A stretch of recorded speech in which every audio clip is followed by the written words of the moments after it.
Good morning. I'm at 1401 Stark Street in Petersburg, Virginia, and I am going underneath the crawl space to check on the condition of the center beam. Okay, so I'm right inside the crawl door, and the crawl door is on the right side of the house. All orientation is from the street looking at the house. So when I say the right side of the house would be on the right side from the street looking at me. The center beam is basically right straight in front of me.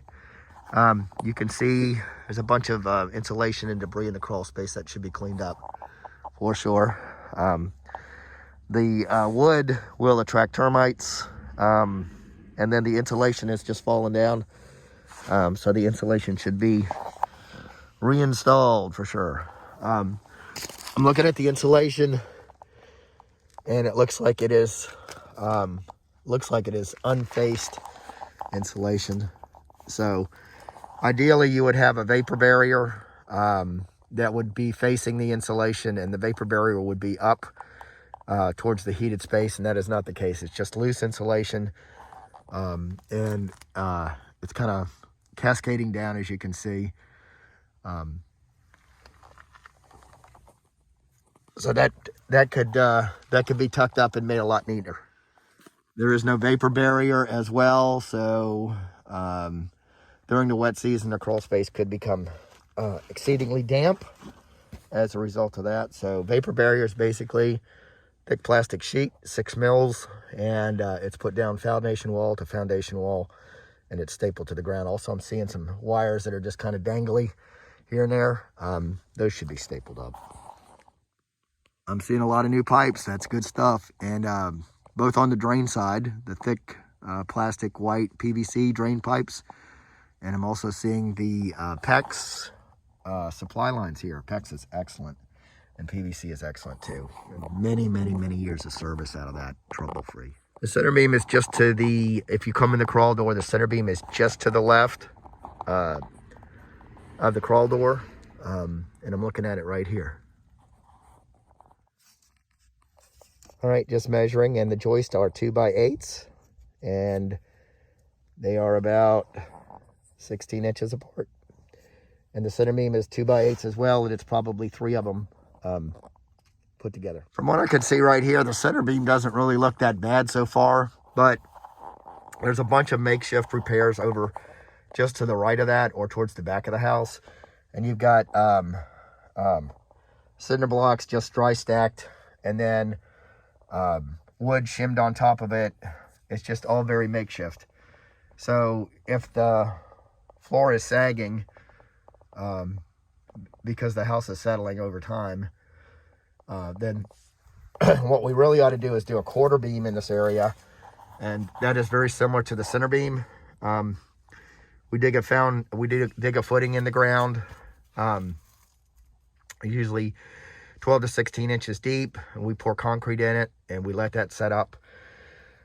And then a couple days later, we will come back and we will put a steel jack post or a solid cinder block on top of that, mortared to it, and then let that set up. And then we'll come back with a steel jack post, and then we'll go across the joist underneath with another structural member, another beam, and then we'll just kind of hold everything up that way. So to take care of all this jack leg stuff, it looks like we need probably 3 or 4 of those piers put in, and then the quarter beam.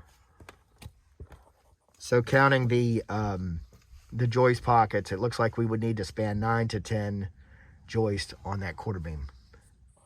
Okay, I know this is a little difficult to see, but this center beam is not resting on the pier very much, so that we could shim that with a steel plate. We'd have to hydraulically push the house up and then put in a shim. All right, and you've got some dangly wires right here. They should be put in a junction box and a cover. That's not safe. No insulation in parts of the crawl space. I'm looking over at this makeshift support. It's blocks that are just kind of stacked up haphazardly with 4x4, and it's under 2x6, and it's propped up with a 4x4 that's not straight. So that's just jackleg stuff. That's all. Over here, you got cinder blocks that are just dry stacked on the ground, no footing, not straight, starting to lean. So that explains a lot. Here you've got a makeshift wood post, just basically in contact with the ground. It's not supposed to be. And then non-treated wood is just not a good idea in the crawl space. All right, and this is a pier that's been there for a while, and you can see it's cinder blocks, dry stacked, no mortar, and then the final shim is a paint stick. So that's not going to do much. And over here, it's a piece of flooring tile. Okay, and from here, from this view, I think I'm about halfway back, maybe a little bit more, but you can see the floor joist right here, and they're just they've got some sag. They call it, the technical name is deflection, but that's just from you know, bearing weight on them over time. They're wood members, and they will deflect some. So we can stop it from deflecting. We might be able to push it back up some, but it would be difficult to get it all the way back up. And it's difficult to see, but there's a bunch of insulation piled up back over here, just falling down. Okay, and visually I can also see deflection